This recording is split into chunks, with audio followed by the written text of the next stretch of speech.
open up the housing, take our ceramic block out. There'll be 2 other screws in there. Loosen up the negative and the positive side on the inside screws. Not all the way, just enough to where you'll be able to get these probe wires through. You're only going to want these 2 last pieces of sheathing. These other 3 pieces you can go ahead and take off. You'll see that one is colored red and one's just normal silver. The red is negative, the silver is positive.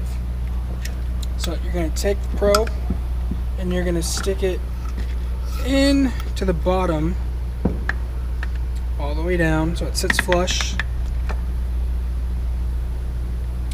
with your negative on the left side. As you can see, that's where that is. So red into negative, silver into positive. I want that to go sit all the way flush. From there, hold it down. Take your Phillips, go ahead and tighten these probe wires down. And then from there, take the 2 screws that came with the ceramic block. And this will be to hold the block and probe in place. Screw those down. Not too tight because you don't want to strip it. If you strip it, the threads inside of the housing will just spin.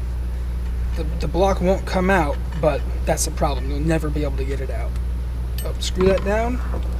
Just take a pair of cutters, just shorten that up, not flush with the block itself, but maybe have it stick out a 1/4 of an inch or so. Go ahead and throw some anti-seize tape and some thread sealant on and you're good to go. All right, thank you, Cody. You're welcome.